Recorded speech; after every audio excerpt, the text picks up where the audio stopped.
Mateus capítulo 5, versículo 5.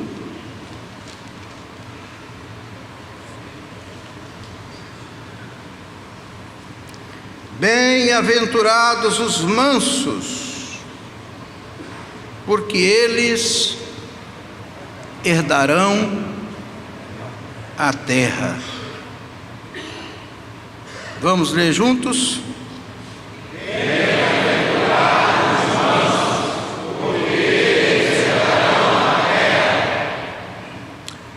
Nós estamos esse trimestre estudando sobre o Sermão da Montanha. Sermão porque isto tudo Jesus falou de uma só vez.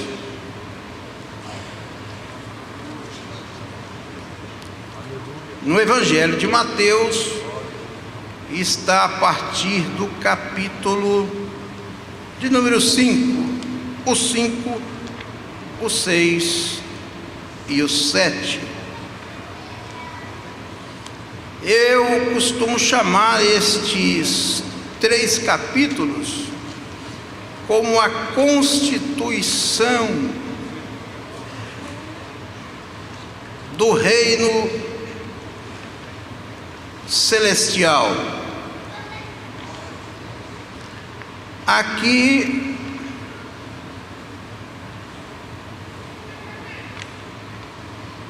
está os princípios elementares ou básicos, basilares de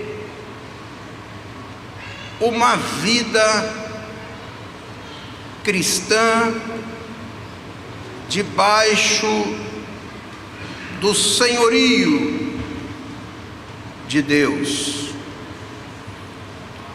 No Antigo Testamento nós temos o Decálogo, as 10 leis de Deus promulgadas através de Moisés.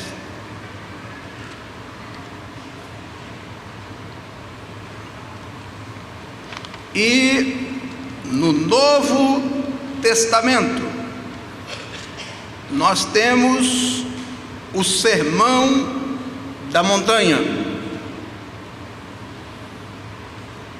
O Sermão da Montanha não substitui o Decálogo, mas traz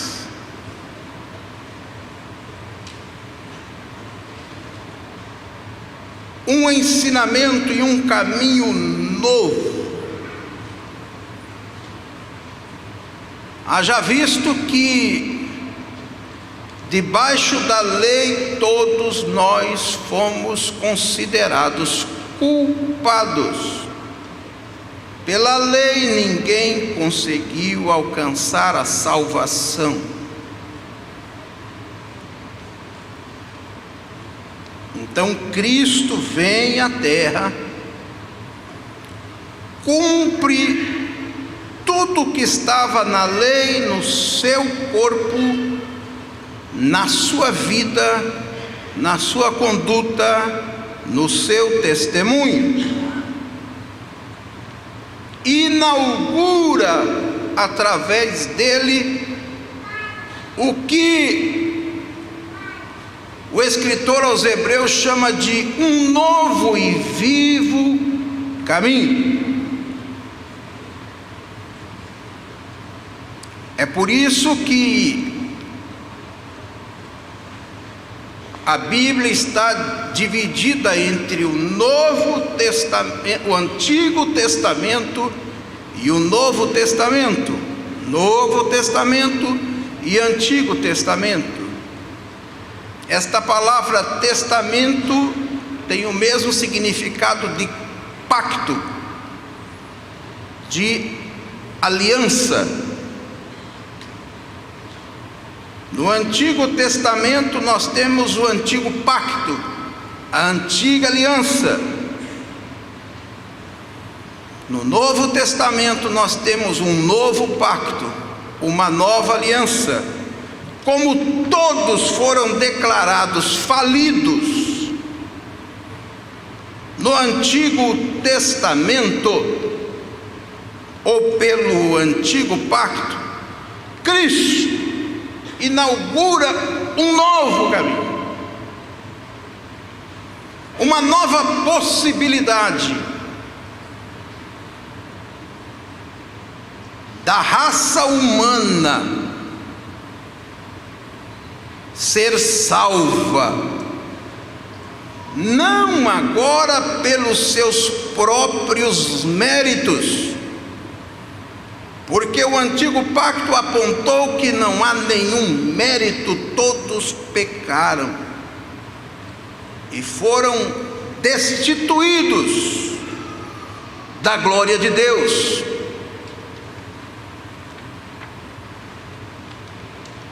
Então vem Cristo e paga o preço da nossa remissão. O que quer dizer remissão? Nesse sentido é resgate, é pagar a dívida a algum credor e obter a certidão negativa do débito. Não deve mais. Nesse novo pacto, Cristo traz à luz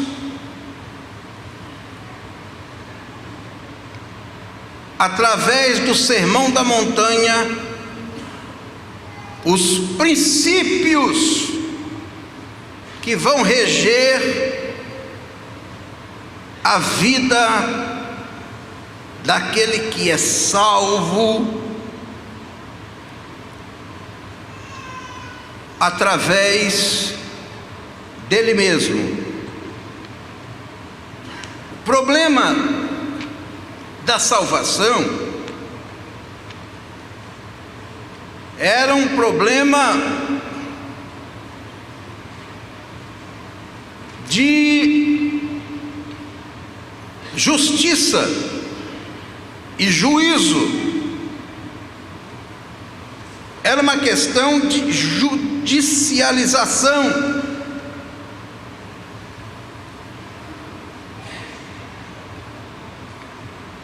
Então Cristo entra nessa história e diz: eu vou pagar o preço do castigo que estava pesando sobre o Abner. E ele vai lá e paga o preço, que não foi com ouro e nem com prata, mas foi com seu próprio sangue. Ele morreu no meu lugar. Eu é que deveria estar morto, mas ele morreu no meu lugar. Aleluia.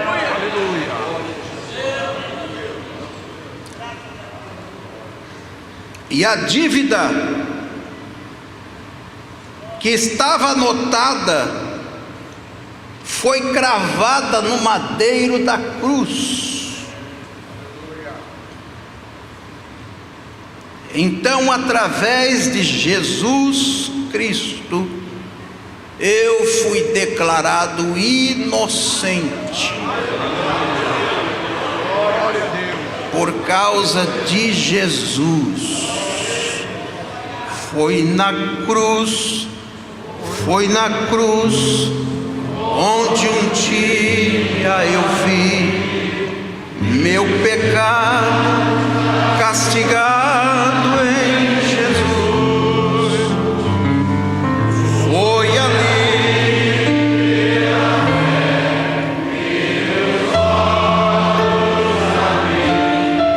e agora me alegro em sua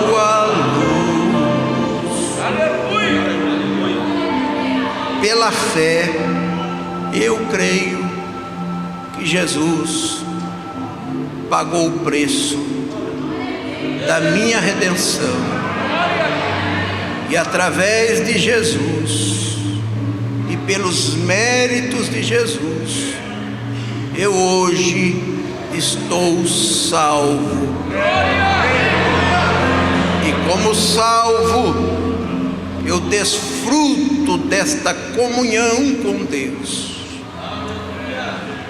Esta amizade foi reatada.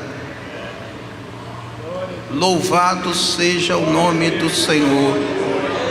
Quem é salvo pelos méritos de Jesus aqui, levante não uma mão, levante as duas mãos e glorifique.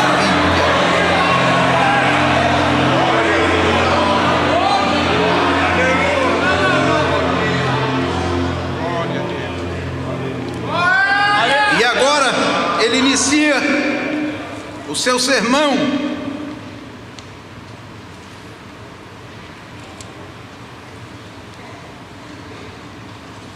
E abrindo a sua boca os ensinava, dizendo: bem-aventurados pobres de espírito, aqueles que dependem exclusivamente de Deus, porque deles é o reino dos céus. Diga: o reino dos céus. Bem-aventurados que choram, porque eles serão consolados. Porque eles serão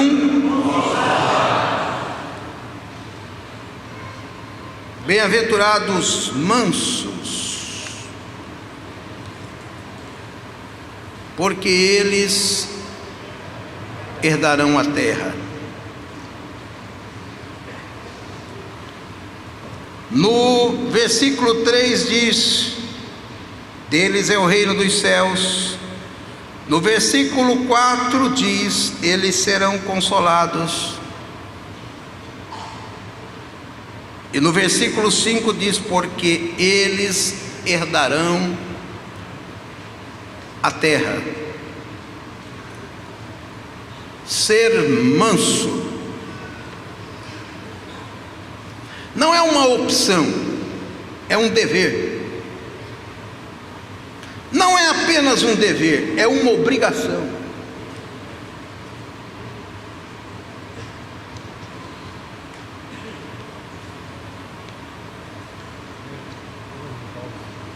Se você é salvo através de Jesus Cristo, você tem a obrigação de ser manso.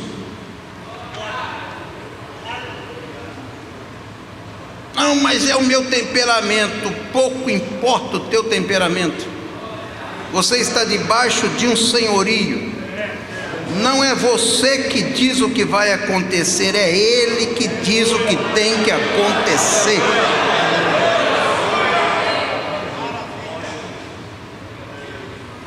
Ah, mas o meu temperamento, então você ainda não se converteu.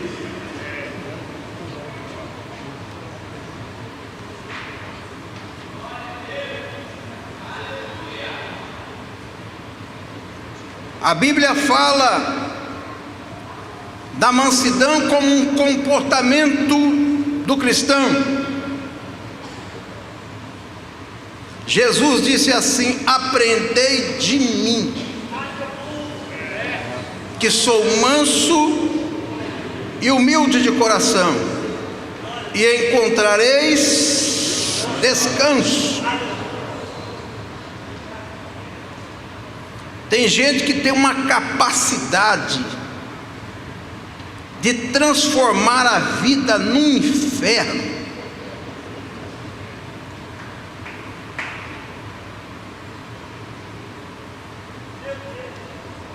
Porque pensa que ser manso ou ter mansidão é o mesmo que ser bobo. Eu não sou bobo, eu tenho a minha opinião. Ué, todo mundo tem opinião. Até o papagaio tem a dele. Até um animal tem opinião também. Ele não expressa, mas ele, pela conduta dele, você vê, ele não está gostando disso não.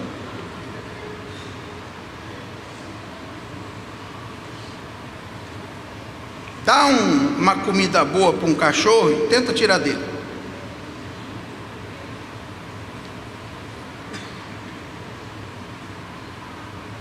Ou então dá um osso que ele esteja gostando e vai lá tirar dele.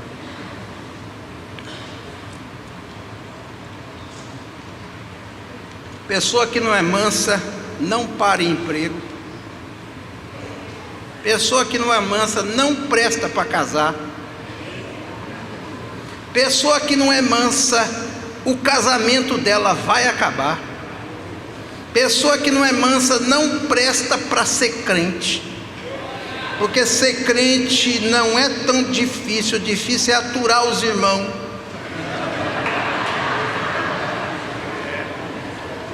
Pessoa que não é mansa não presta para ser obreiro, não presta para ser diácono, não presta para ser cooperador, não presta para trabalhar na cantina, não presta para ser dirigente de congregação, não presta para ser pastor. A pessoa, quando não é mansa, ela não presta para nada. Ela só presta para fazer confusão e anarquia. Só presta para fazer baixaria.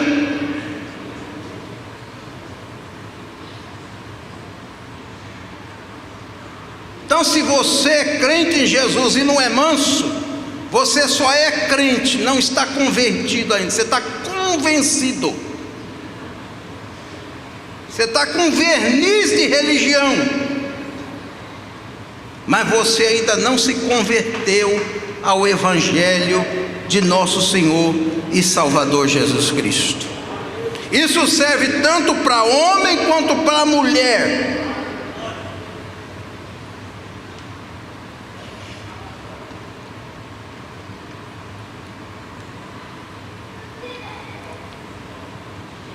Mansidão como conduta, mas no rol das qualidades do fruto do Espírito, lá também consta como um das qualidades ou dos qualitativos do fruto do Espírito. Não é os frutos do Espírito, é o fruto do Espírito que se manifesta em um deles: mansidão.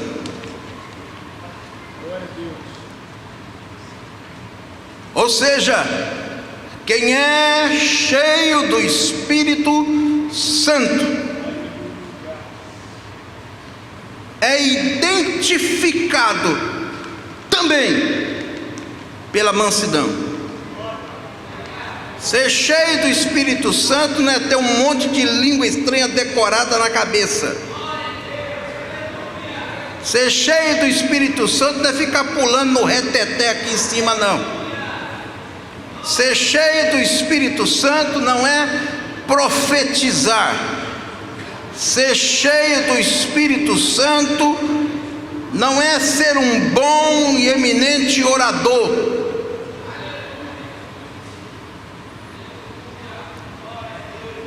A pessoa, ela é cheia do Espírito Santo quando ela tem o fruto do Espírito na sua vida. Ela não precisa falar nada. A vida que ela leva e ela se conduz, denuncia, ela é cheia do Espírito Santo.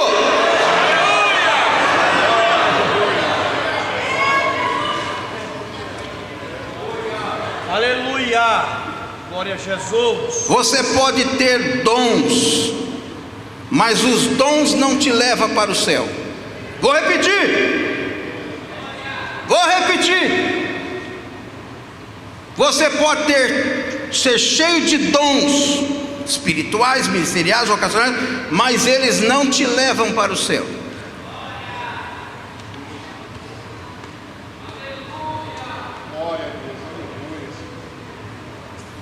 O que identifica você como um cidadão celestial é o fruto do Espírito, porque os dons espirituais até os demônios imitam, mas o fruto do Espírito Satanás não consegue imitar, porque é questão de caráter. Quem entendeu o que eu disse, levanta a mão e dê glória a Deus.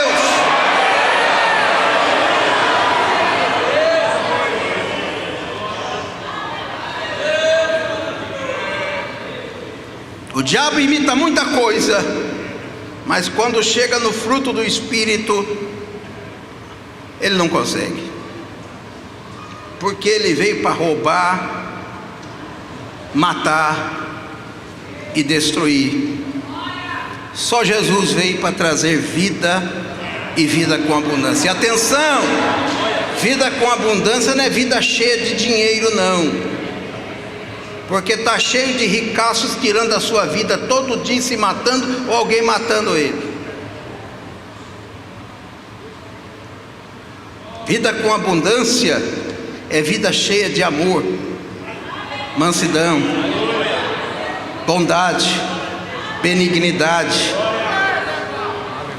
misericórdia, longanimidade, fidelidade, temperança, equilíbrio, longanimidade. Louvado seja o nome do Senhor. O que é ser manso? É alguém de temperamento fácil, tranquilo, calmo,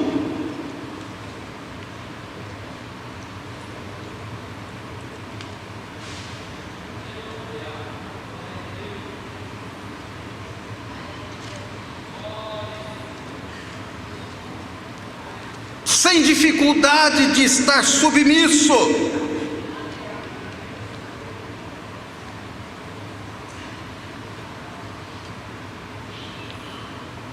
E como está aqui no esboço que eu propus aos irmãos, eu digo à igreja, esta mansidão, ela tem como fonte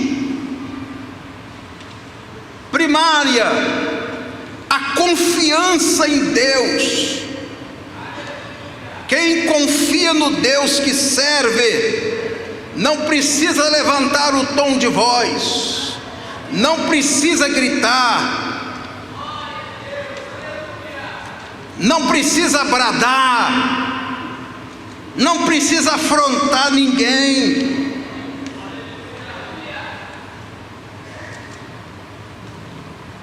Por quê? Porque ela sabe que Deus é fiel, que Deus é justo, que Deus é juiz, e há de vir do trono de Deus a resposta que Ele precisa para toda a situação da sua vida. Um pouquinho de tempo e o que há de vir virá, e vem, e vem. Diga assim: ser manso é ter equilíbrio, e a fonte desta mansidão é a confiança em Deus.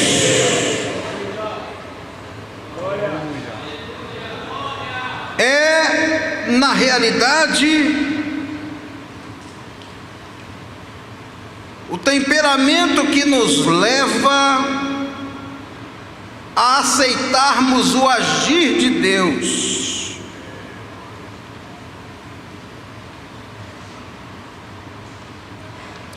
Jesus disse: aquele que exercita a mansidão é um homem e uma mulher feliz, porque a Bíblia diz: porque eles herdarão a terra. Salmo 37, o versículo 11, pode colocar na tela. Salmo 37, versículo 11. Pode ficar com você depois, deixa eu... Quem tem Bíblia, abra a Bíblia, para criar o hábito de mexer na Bíblia. Senão daqui a pouco nós seremos uma geração que não sabemos nem onde é que é o Antigo Testamento e Novo Testamento.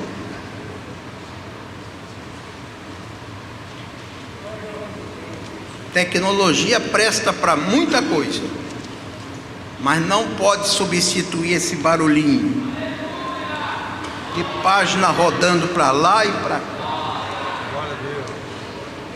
E quem não trouxe Bíblia, olha para esse ser humano e diga: você está ruim de vida cristã.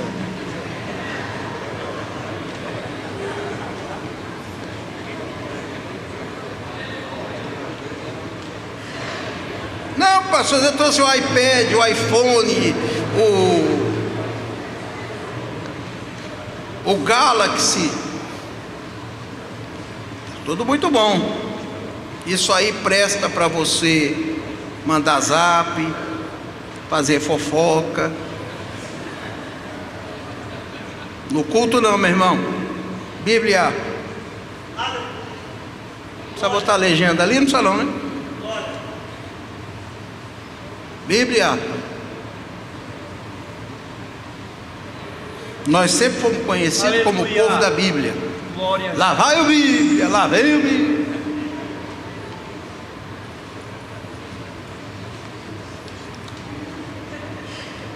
Então vamos lá, Salmo 37, versículo 11 diz: mas os mansos herdarão a terra e se deleitarão.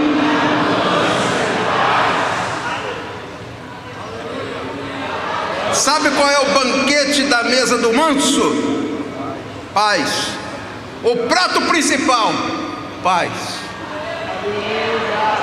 Aquele que tem mansidão no seu coração e na sua vida, ele vive em paz. Ninguém tira a paz dele. Ninguém tira a paz.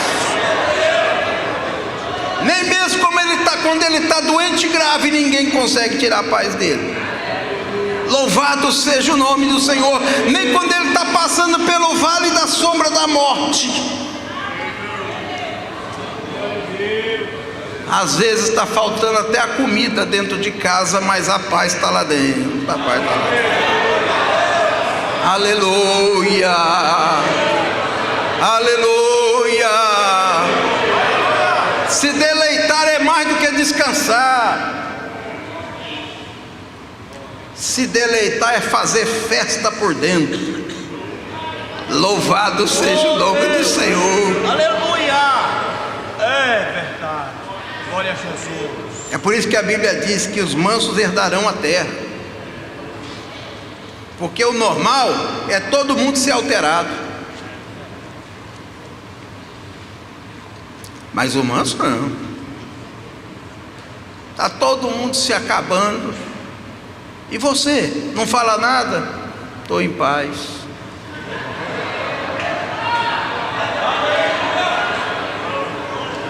Qual a tua opinião? Confio em Deus. Louvado seja o nome do Senhor. Aleluia. Aleluia. Aleluia. Ei.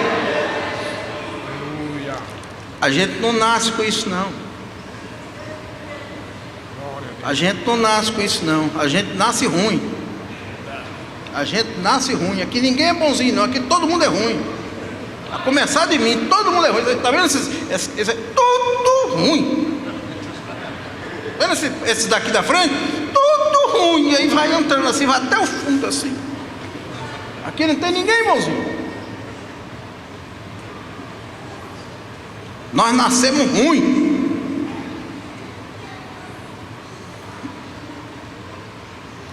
Quando a gente sai do ventre da mãe, a gente sai ruim.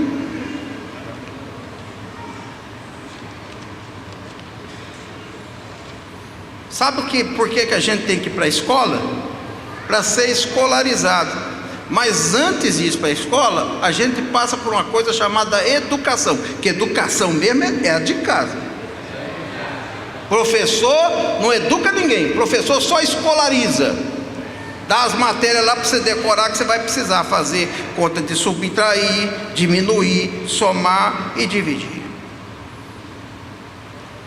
Você vai precisar de ter algum conhecimento de história, vai ter que aprender a falar português direitinho, conjugar os verbos, escrever direitinho, porque senão você não consegue se conectar com o mundo. Mas aquele professor lá, às vezes ele é um bom escolarizador, mas é um mal educado. Eu conheço um bocado de gente que é intelectual, mas é mal educado, grosso, bruto. O diploma dele não presta nem para ele saudar o porteiro com bom dia. Grosso. Sabe o que é isso? Tem muita escolaridade, mas não tem educação nenhuma. Educação a gente aprende em casa. Quando você faz a primeira birra, a mãe diz: é 1.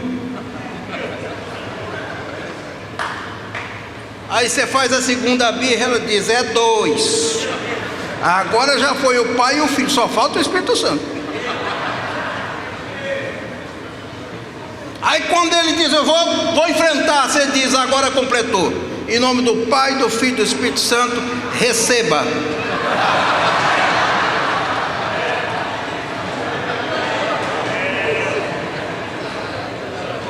Oh Deus, aleluia.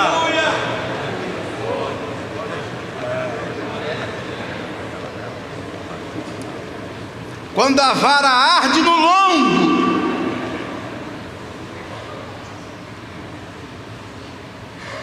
aí ele vai lembrar. Quando ele for fazer aquilo de novo, ele diz: meu lombo ainda está ardendo, doeu muito. Aí ele diz: não vou fazer de novo, porque senão eu já sei no que vai dar. E quando é repetitivo, não tem nem 1, 2 e 3, já é direto. No 1 já diz a Trindade. Se você está criando seu filho diferente, pode preparar. Você vai criar um monstro. Esse monstro ainda vai bater na tua cara.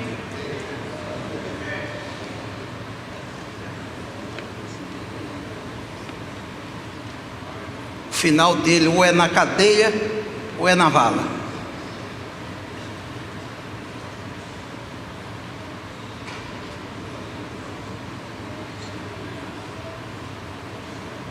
Não, mas os psicólogos estão falando isso, aquilo. Eu tenho que ouvir os psicólogos, doutores, autoridades. Olha a conversa deles. Eu queria que os psicólogos de hoje mostrassem os filhos deles, a família dele, como é que é o lar dele, como é que é a casa dele. Não tem nada contra psicólogo não. Acho que psicólogo, ele é importante, é um profissional que a gente deve respeitar. Ele só não pode querer passar por cima da Bíblia. Aí não dá. Aí, entre o que você fala e o que está aqui, desculpa, eu também não estou falando de você bater no seu filho de forma cruel, malvada. Não é isso não. Você sabe o que eu estou falando. Você sabe o que eu estou falando. Essa geração que está aí, ó, essa aí nós já perdemos. Essa aí, essa já foi. Essa nós já perdemos. A geração do PlayStation, que você jogava o seu filho lá e ele ficava ensinando, brincando de tiro assim, ó, vou matar o vizinho, pau, matou. Agora vou matar o vereador, matou. Agora vou matar o prefeito, agora vou matar o deputado, vou matar o senador, agora vou matar o presidente, agora vou matar o juiz, agora eu vou matar o polícia. Aí quando consegue matar, aí passa para um outro nível, faz até um barulhinho, aí vai para um outro nível de crueldade.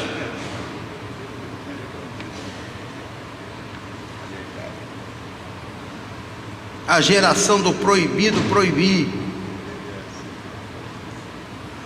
A revista Veja, mais ou menos uns 20 anos atrás, fez uma capa de revista: é proibido proibir. E aí veio os psicólogos, os educadores da época, que não pode, passou-se 20 anos, tem mais ou menos uns 5 anos atrás, a mesma capa, é proibido proibir, e 2 interrogações assim. Vai na conversa deles. Eles mudam mais do que nuvem no céu. O único livro que não muda, mandamento que não muda, é esse aqui. Educação é isso. Educação é para você reprimir o instinto ruim que você tem dentro. Para isso que é educação. Educar é reprimir. Quem é pedagogo sabe o que eu estou falando aqui. É você estabelecer parâmetros, balizamento, para a pessoa conseguir viver em sociedade. Agora, como é que você vai ressocializar alguém que nunca foi socializado? Esse é o problema.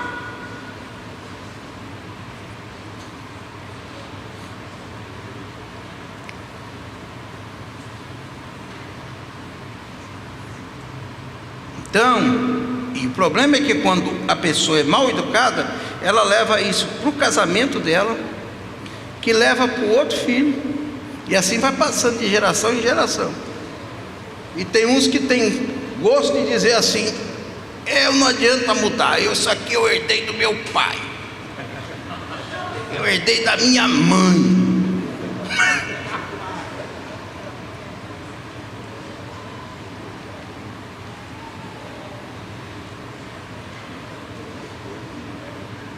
E deu certo com ele? Deu certo com ela?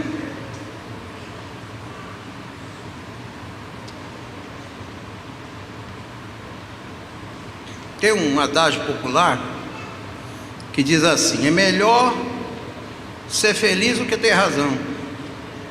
Não, isso é uma regra da vida. Para casamento, então, isso é uma coisa extraordinária.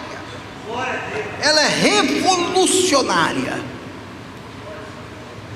Sabe quando aquele marido enjoado está querendo arrumar um jeito de te humilhar?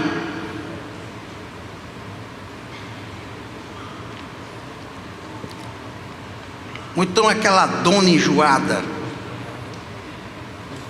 que briga até com a sombra. Porque tem gente que é tão ruim, tão mal-humorado, que briga até com a sombra. Ou não tem o que brigar, olha para a sombra assim: ai, desgraça, sai de perto de mim.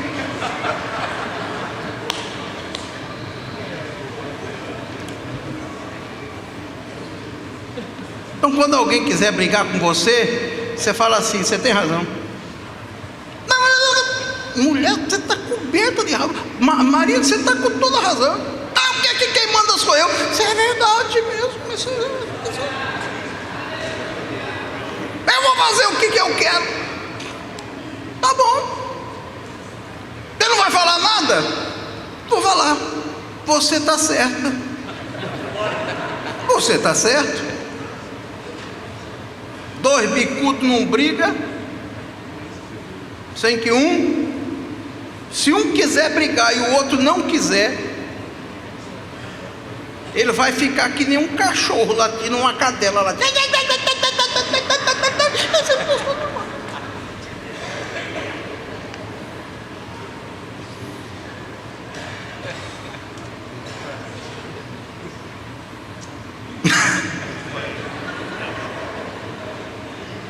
Diga para alguém aí, é melhor ser feliz do que ter razão. Olha, não fica com essa cara emburrada pro meu lado não, que eu já parei de ter medo de macho e de fêmea com a cara amarrada há muito tempo. Há muito tempo. Quanto mais a cara amarrada, mais vai apanhar.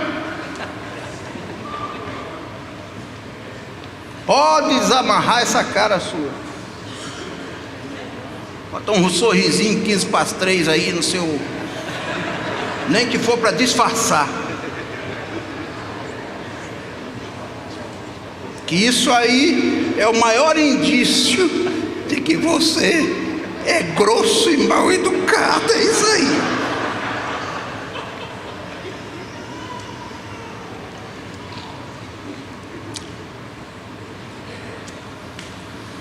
Exemplo de mansidão. Números capítulo 12, versículo 3. Meu Deus, já passou a hora. Acabou. Oh, meu Deus. Vamos lá. Só essas 3 citações.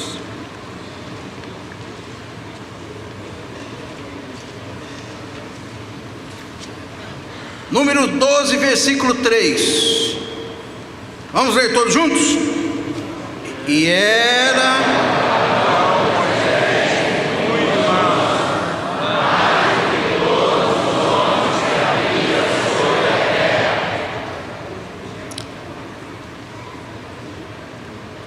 Primeiro exemplo de mansidão que eu cito aqui nessa noite, Moisés. Moisés nasceu manso? Não. Se Moisés fosse manso, lá na casa de Faraó, ele não tinha matado o egípcio. Lembra? Que ele matou, e o pior, ele matou e enterrou.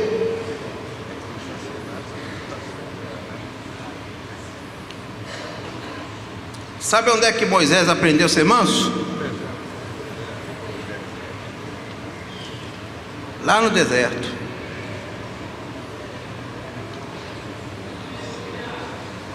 Lá no deserto, ele foi tomar conta do rebanho do seu... Como era o nome do sogro? Jetro.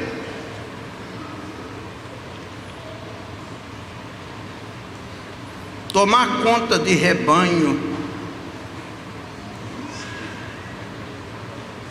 em uma fazenda já é muito difícil, mas tomar conta de um rebanho no deserto, deserto não tem cerca, deserto é deserto.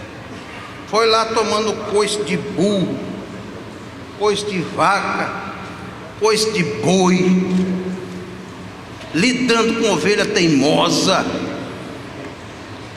aprendendo a defender o rebanho dos ladrões, dos assaltantes, dos marginais.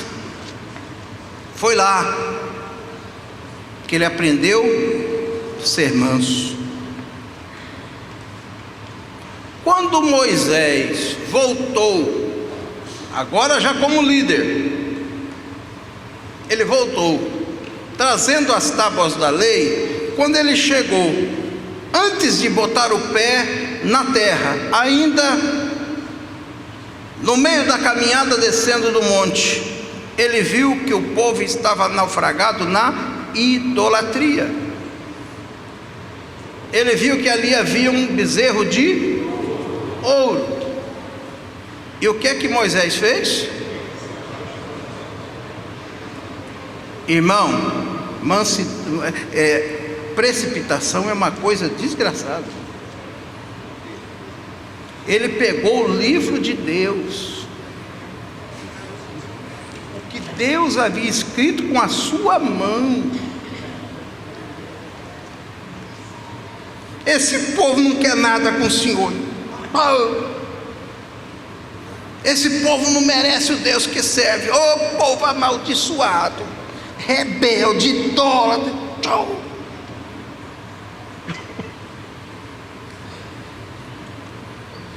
Deus olhou aquilo e não gostou. Deus não gostou.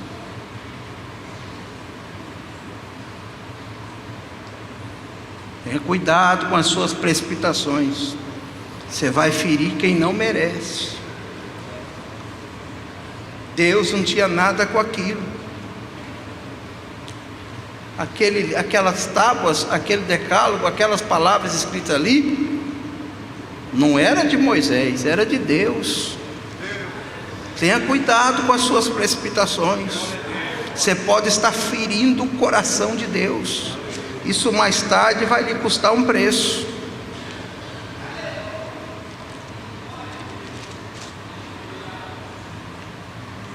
Mas aqui Moisés está sendo experimentado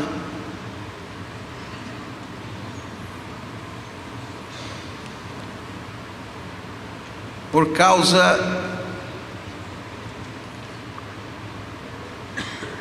da promessa de Deus de introduzir na terra um povo, uma nação. Moisés manda o povo ir lá olhar o que tinha naquela nação. E quando volta, de 10 pessoas da confiança que ele mandou, de 12 pessoas, 10 voltaram contra Moisés. Só ficou 2, Josué e Caleb. Sabe onde é que Moisés aprendeu a ser manso? Quando a sua própria irmã, juntamente com seu vice-presidente, fez uma rebelião no arraial e disse: nós não precisamos de você. Você não presta para ser nosso rei.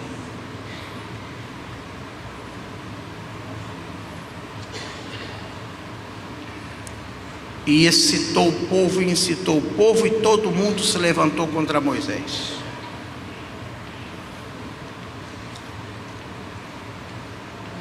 Aí você vê a atitude de Moisés.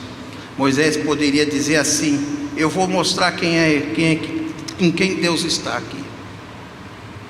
Não. Moisés foi para os pés do Senhor, foi chorar diante de Deus, e Deus disse: Moisés, eles não mexeram com você não, eles mexeram comigo. Deixa comigo, eu vou mostrar quem é quem aqui.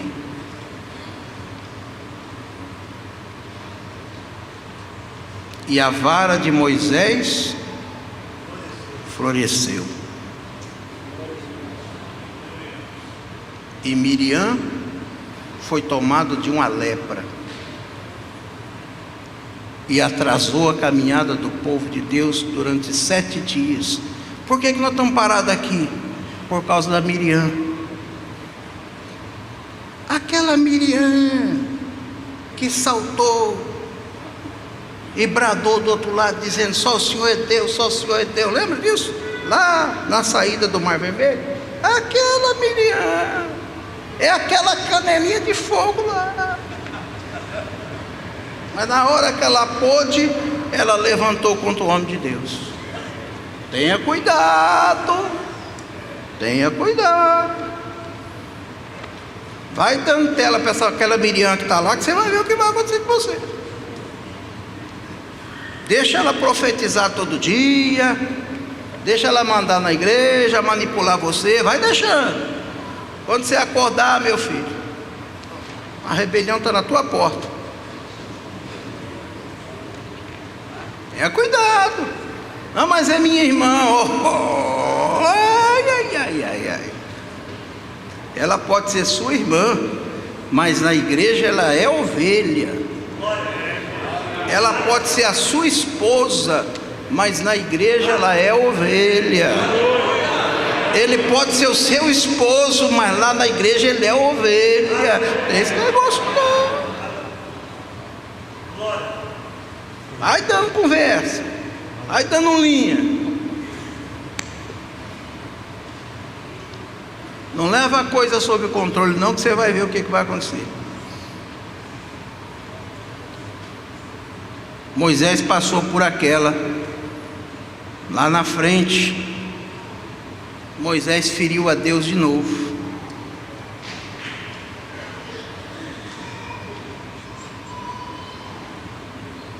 Esse é o problema da falta de mansidão. Você fere a Deus. Lembra do episódio de que o povo levantou de novo contra Moisés, duvidando de Deus na vida de Moisés? Porque por um momento estavam passando por uma terra que não tinha água. Moisés foi consultar a Deus. Deus disse: Moisés, fala a rocha, eu vou fazer brotar água nesse deserto. E Moisés, na sua precipitação, em vez de falar a rocha, bateu na rocha.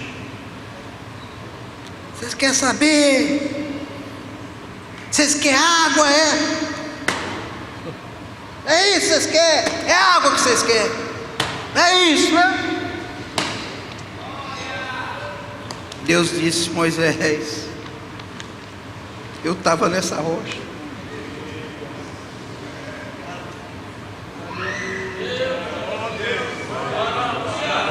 Você bateu de novo em mim, Moisés. Eu estava nas pedras, você jogou no chão. Agora você bateu de novo em mim, Moisés. Moisés, para o inferno você não vai não. Mas todo mundo vai entrar na terra prometida. Você vai morrer aqui nesse deserto. Você não vai ter nem direito a sepultamento. Eu vou esconder o teu corpo. E até hoje ninguém sabe aonde Moisés está enterrado.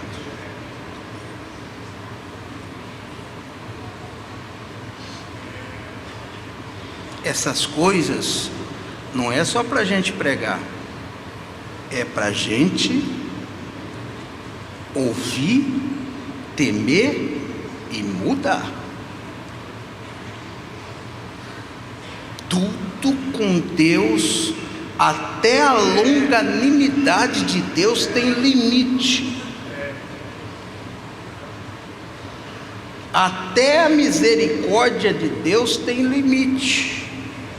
Você quer saber o limite da misericórdia de Deus, inclusive no Antigo Testamento, no Novo Testamento? Lê Romanos 1 e 2. Deus entregou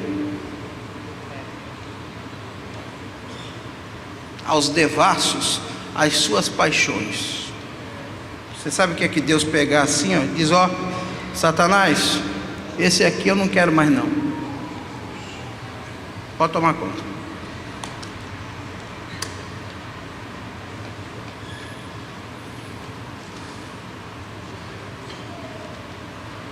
Última escritura e vamos para casa. 1 Samuel 24 e 15.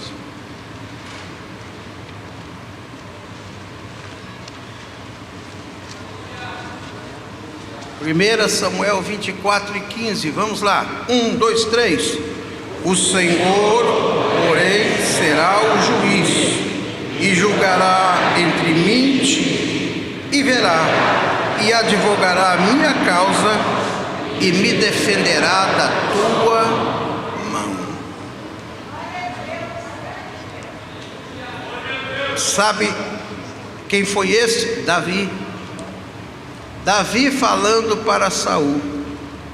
Davi já sabia que ele era o rei, porque ele já havia sido ungido rei. Davi havia vencido o gigante. e todo mundo reconhecia que o herói da nação já não era mais o Saul, era Davi.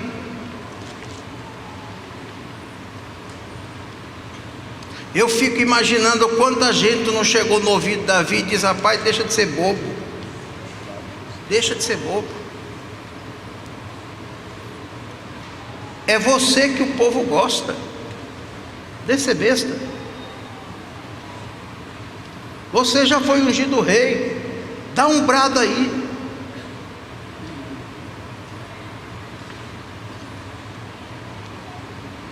Davi ouvia aquilo, e com a mesma força que ele conseguia sair dos meios dos seus irmãos naturais, que o desprezaram quando ele foi para vencer o gigante Golias, com a mesma destreza ele escapava desses falsos amigos.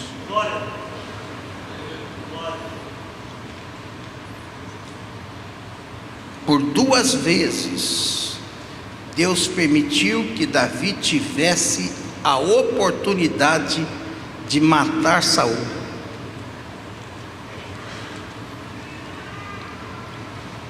Deus não havia falado para Davi: não toca no Saul. Foi Davi, no seu temor, é que disse: Saul é autoridade, pode estar em pecado, pode estar com a vida atravessada, eu já posso ter sido ungido rei no lugar dele, mas ele é autoridade. Saul, todas as vezes que tinha ocasião, se levantava contra Davi para o matar. Davi escapou algumas vezes, até que teve que fugir e ficar escondido.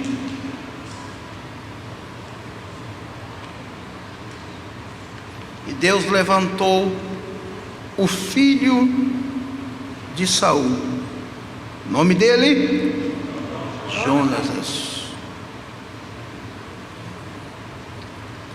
Deus sempre levanta os amigos certos para as horas certas.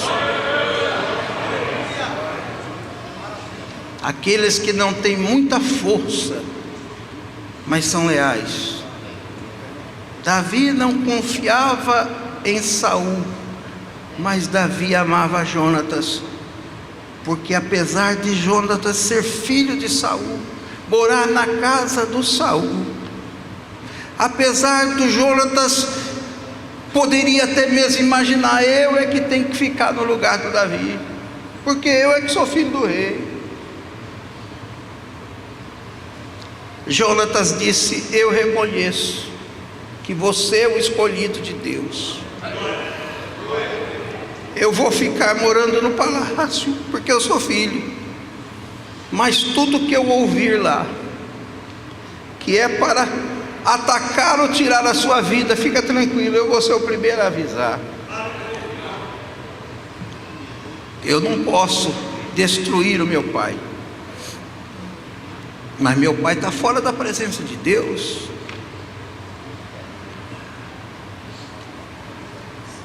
E todas as vezes que Saul se arrojou contra a vida de Davi, que Deus o livrara, algumas vezes a Bíblia diz que o diabo pegava Saul.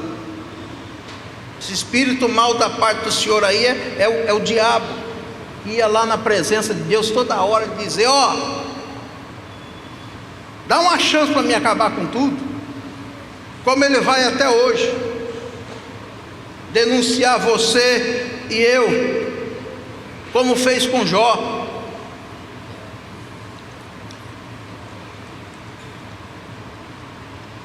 E as ocasiões que Davi teve de poder se defender, numa delas ele falou esta palavra: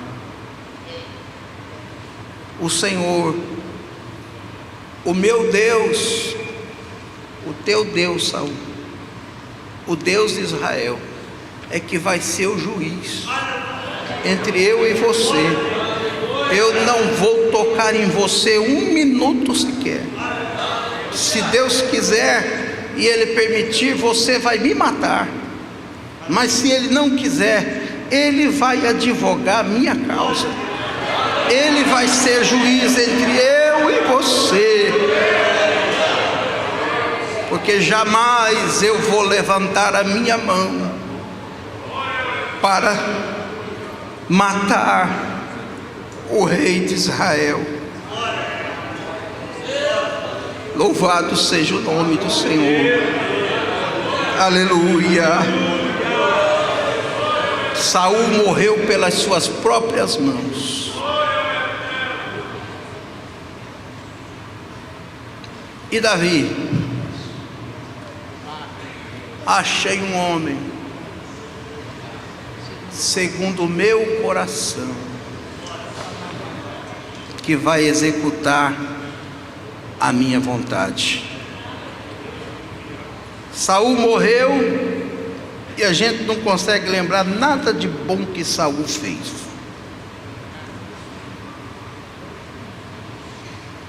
Davi